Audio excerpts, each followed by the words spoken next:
¿Qué tal si les digo que un país levantó del fondo del mar más de 15 millones de metros cúbicos de arena y tierra, y luego usó todo eso para crear tierra nueva en medio de las olas? Suena a ciencia ficción, pero es la realidad del Israel moderno. Hoy vamos a ver por qué los israelíes decidieron ganarle al mar Mediterráneo más de 100 hectáreas de territorio y cómo esto se conecta con el comercio del otro lado del planeta. Suscríbanse al canal, va a estar interesante. Israel siempre ha sido un país donde la habilidad de trabajar con recursos limitados se ha elevado al nivel de arte.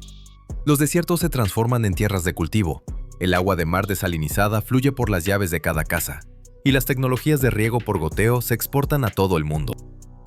Pero los proyectos más grandiosos de este pequeño país mediterráneo no se desarrollan en tierra, sino en el mar. Justo aquí, frente a las costas de Haifa, está pasando lo que se puede llamar una verdadera revolución de ingeniería. Y todo esto por un solo objetivo: hacer el comercio con Asia más rápido, más barato y más eficiente. Para entender la magnitud de lo que está pasando, hay que retroceder varias décadas. A principios de los años 2000, Israel enfrentó un problema serio. El comercio con los países asiáticos crecía cada año. Los contenedores de China, Japón, Corea del Sur llegaban cada vez más seguido. Los productos asiáticos ya representaban cerca del 25% de todas las importaciones del país. Electrónica, textiles, equipo industrial, todo eso necesitaba descargarse en algún lugar. Y aquí empezó el dolor de cabeza para los expertos en logística y los operadores portuarios israelíes. Al parecer, para recibir carga de Asia, el puerto ideal sería Eilat, en el Mar Rojo. Geográficamente es la ruta más conveniente. Los barcos desde Shanghái o Singapur recorren miles de kilómetros, entran al Canal de Suez, luego al Mar Rojo, y de inmediato llegan a los muelles de Eilat. Mínima distancia, mínimo tiempo, máxima eficiencia. Así debería ser en teoría, pero la realidad resultó mucho más complicada.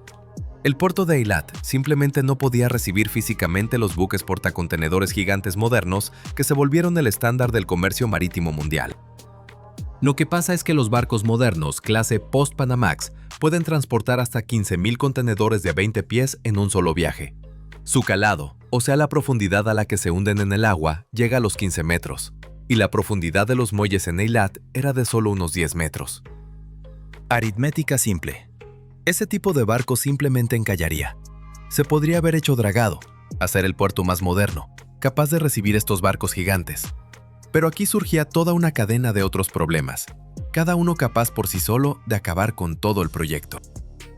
El primer problema, y el más serio, estaba en los arrecifes de coral únicos del Golfo de Aqaba.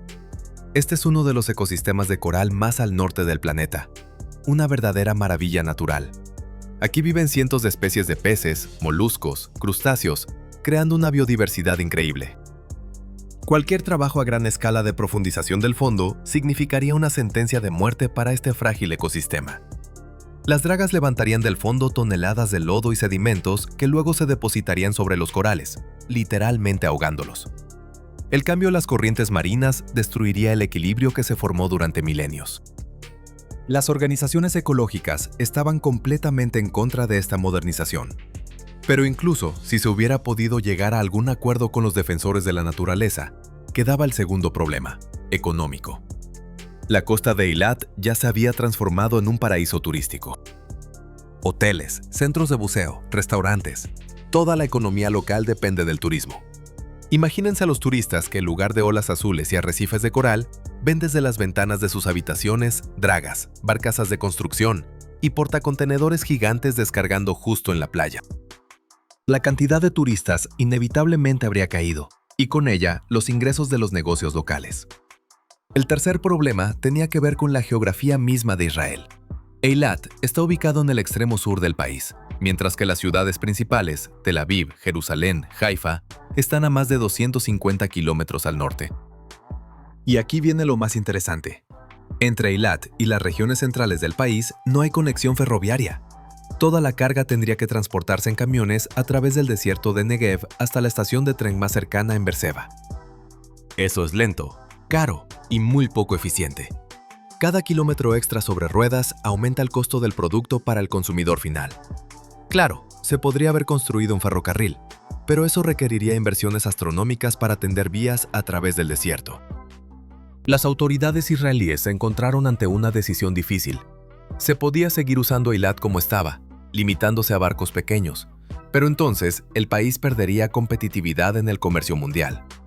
Se podían invertir miles de millones en su modernización, pero la eficiencia quedaba en duda. Y entonces nació una decisión audaz: olvidarse de Eilat como las puertas principales para carga asiática y concentrarse en los puertos del Mediterráneo. Sí, el camino desde Asia al Mediterráneo es más largo, pero si se creaba allí infraestructura moderna, la ganancia sería colosal.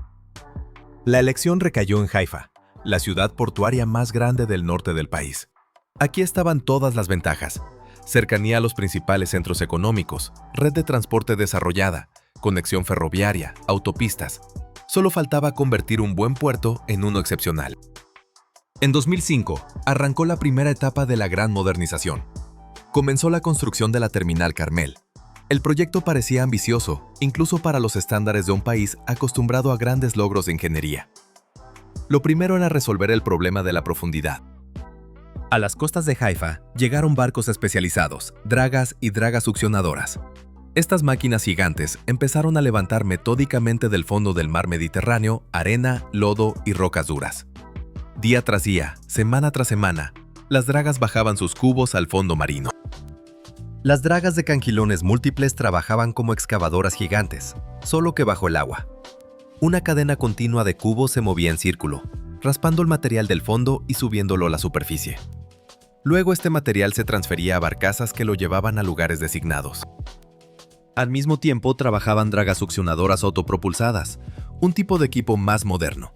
Estaban equipadas con bombas potentes y tubos de succión largos que literalmente aspiraban la mezcla de tierra y agua del fondo. Esta mezcla se bombeaba a las bodegas de los barcos, que luego se iban por su cuenta a descargar. En total, para crear la Terminal Carmel, se levantaron del fondo 2,5 millones de metros cúbicos de material. Para imaginarse este volumen, piensen en un cubo de 135 metros por lado, completamente lleno de arena y lodo. Impresionante, ¿verdad? Pero levantar el material era solo la mitad del trabajo. Luego empezaba lo más interesante. Los israelíes decidieron usar todo este material para crear tierra artificial en pleno mar. Un área de 225,000 metros cuadrados debía ganarse a las olas. Primero, el área seleccionada se rodeó con paredes metálicas protectoras, clavadas profundo en el fondo marino. Estas paredes creaban una especie de piscina gigante, dentro de la cual se podía trabajar sin temer que las corrientes marinas erosionaran el relleno antes de tiempo. Luego empezó el trabajo minucioso de relleno. El material se colocaba en capas, cada una compactada cuidadosamente con maquinaria pesada. Una capa de arena, compactación, otra capa, otra vez compactación. Este proceso se repetía una y otra vez hasta que el nivel del relleno alcanzó la altura necesaria. Dentro del relleno se instalaban sistemas de drenaje, toda una red de canales y tubos por donde el agua podía irse. Esto es crítico porque sin drenaje el suelo seguiría húmedo y móvil, lo que llevaría a hundimientos y destrucción de todas las estructuras construidas. Cuando la tierra artificial alcanzó la densidad necesaria, comenzó la construcción de cimientos. Se excavaron fosas profundas en las que se vaciaron placas de concreto masivas. Estas placas debían soportar el peso increíble de las grúas portuarias y la carga constante de las operaciones con contenedores. En el territorio preparado, se construyeron muros de atraque con una longitud total de 950 metros. 700 metros era el muelle principal. Otros 250 metros se destinaron al auxiliar. A lo largo de los muelles se instalaron 6 grúas pesadas modernas. Estas grúas eran verdaderos gigantes de la industria portuaria. Sus brazos se elevaban sobre el agua decenas de metros, permitiendo descargar contenedores incluso de los barcos más grandes. Además, en el territorio de la terminal se instalaron 12 apiladores eléctricos, grúas automatizadas para trabajar con contenedores en las áreas de almacenamiento. La Terminal Carmel se inauguró en 2010 y de inmediato mostró su eficiencia. La profundidad en los muelles alcanzó 15,5 metros, lo que permitió recibir barcos clase Post-Panamax con capacidad de hasta 15,500 contenedores de 20 pies. Pero los israelíes no se detuvieron ahí. Apenas terminó la construcción de Carmel, empezó una preparación para un proyecto aún más ambicioso. En 2015 arrancó la construcción de la Terminal Bayport, que debía eclipsar todo lo hecho antes. Esta vez, la escala de los trabajos superó todas las expectativas. A las costas de Haifa volvieron las dragas y dragasuccionadoras, pero ahora tenían que levantar del fondo no 2,5 millones, sino 15 millones de metros cúbicos de tierra, 6 veces más que para Carmel. Imagínense un cubo de 247 metros por lado, completamente lleno de arena y lodo marino. O imaginen que todo este material se carga en camiones, entonces la fila se extendería por cientos de kilómetros.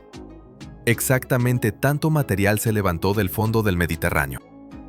Los trabajos se llevaban a cabo las 24 horas. Las dragas y dragasuccionadoras trabajaban en varios turnos.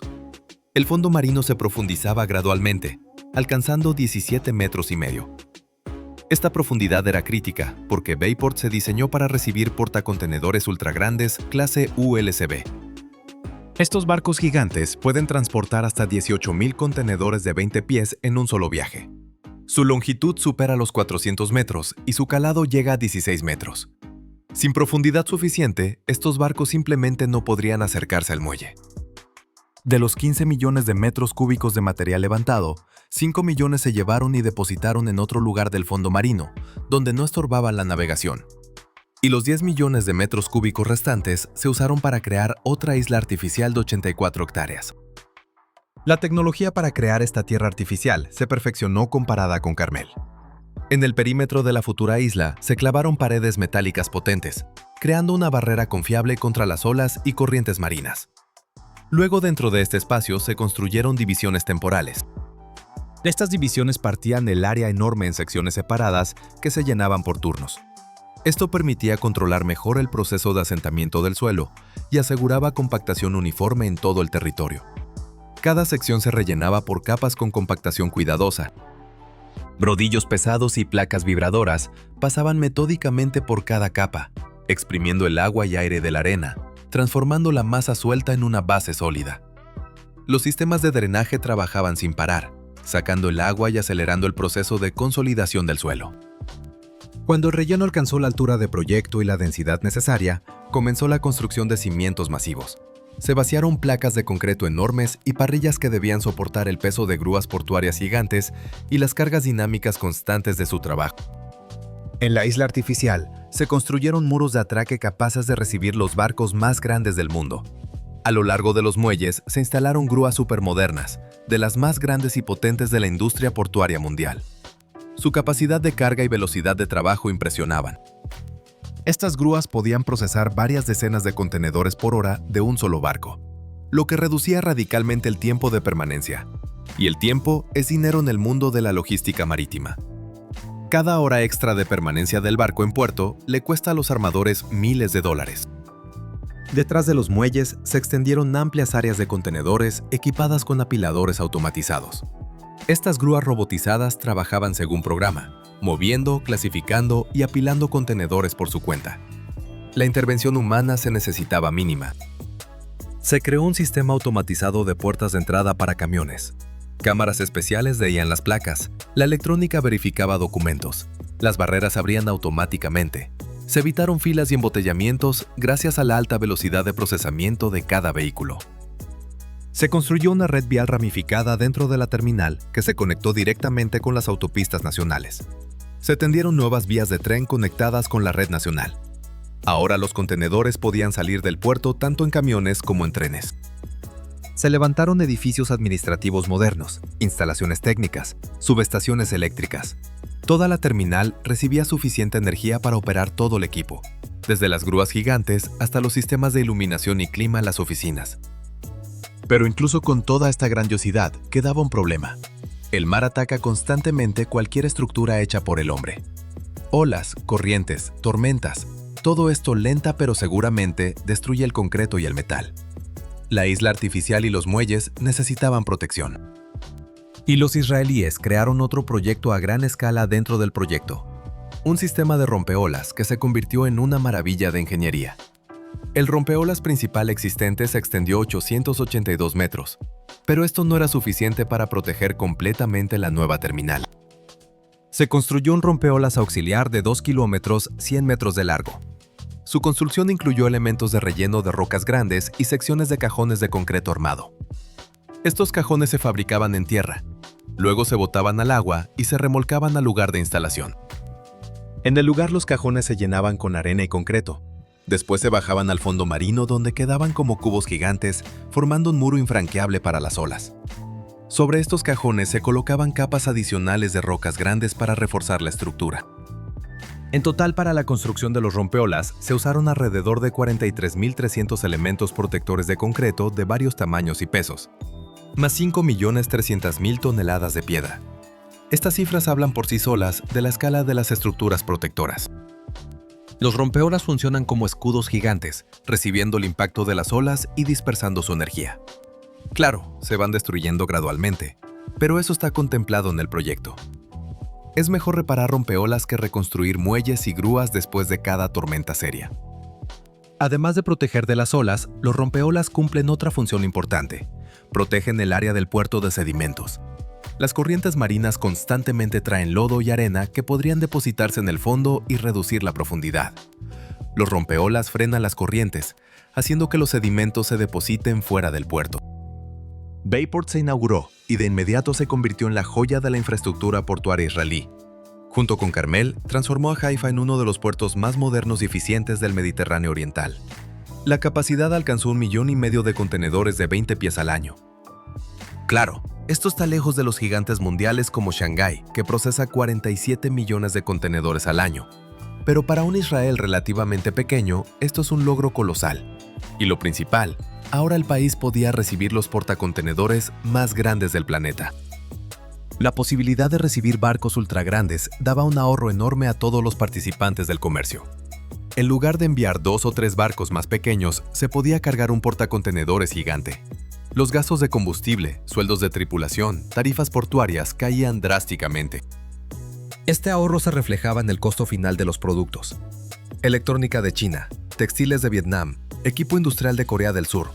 Todo esto se volvía más barato para los consumidores y empresas israelíes gracias a la logística eficiente. Pero los beneficios no eran solo para el mismo Israel. Haifa se transformó en un hub de tránsito importante para toda la región.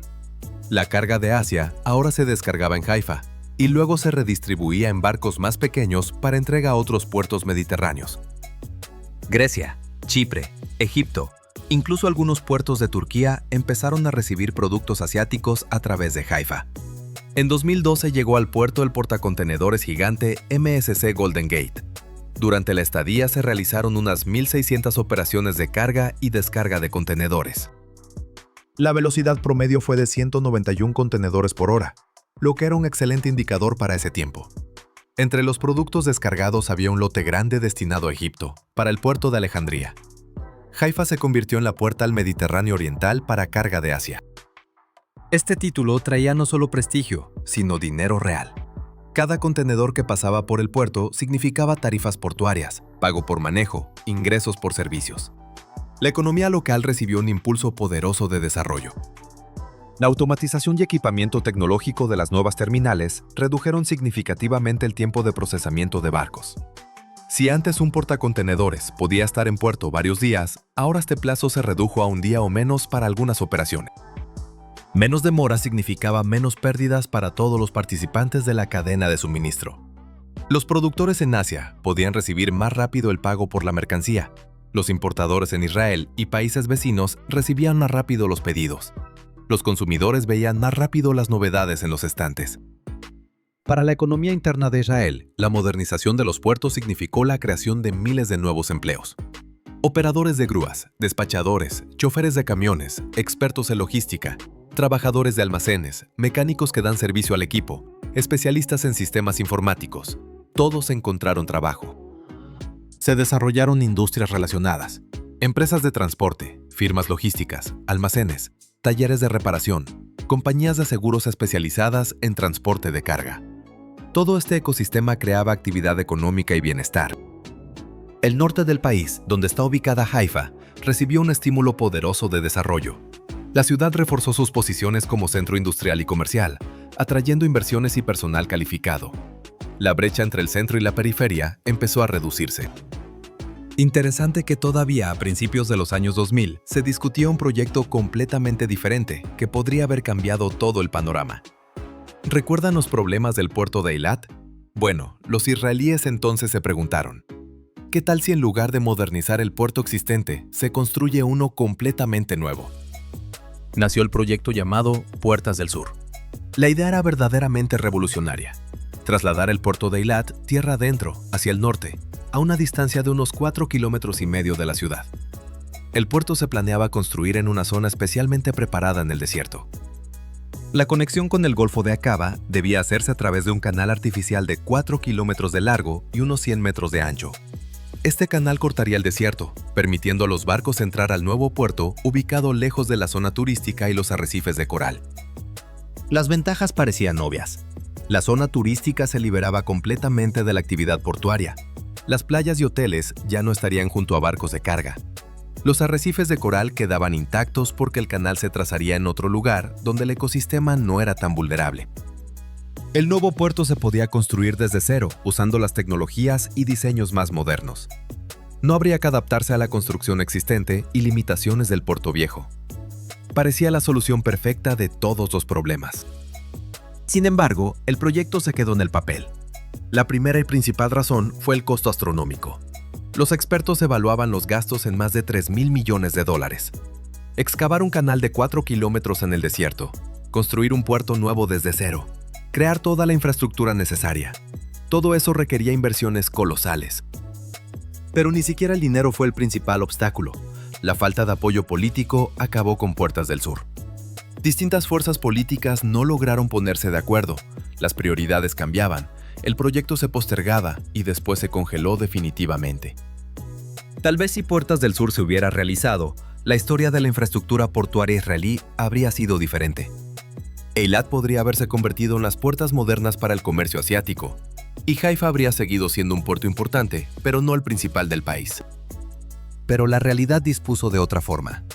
Haifa recibió inversiones a gran escala y modernización, transformándose en la joya del sistema portuario israelí. Eilat siguió siendo un puerto importante para ciertos tipos de carga, pero perdió la oportunidad de convertirse en las puertas marítimas principales del país. La historia de la modernización del puerto de Haifa muestra qué tan importantes son la planificación estratégica y la disposición para proyectos a gran escala. Los israelíes no tuvieron miedo de levantar del fondo del mar casi 18 millones de metros cúbicos de tierra, crear más de 100 hectáreas de tierra artificial, construir kilómetros de rompeolas. Estos esfuerzos se pagaron multiplicados. La infraestructura portuaria moderna le dio al país ventajas competitivas en el comercio mundial. Redujo el costo de las importaciones, creó miles de empleos, estimuló el desarrollo de toda una región. Hoy, cuando portacontenedores gigantes atracan en los muelles de Bayport y Carmel, cuando grúas automatizadas mueven miles de contenedores, cuando trenes y camiones reparten productos por todo el país, pocos piensan que todo esto está parado sobre tierra artificial ganada al mar. Así vimos cómo un país pequeño resolvió una tarea grandiosa, transformando limitaciones geográficas en un triunfo de ingeniería. Israel levantó del fondo del Mediterráneo millones de toneladas de tierra, creó islas artificiales, construyó terminales modernísimas y demostró que con voluntad y recursos se puede cambiar la geografía misma a favor propio. Si les gustó esta historia de cómo la humanidad cambia el planeta, suscríbanse al canal y denle me gusta. Y en los comentarios, cuéntenos qué otros proyectos grandiosos de ingeniería les impresionan más.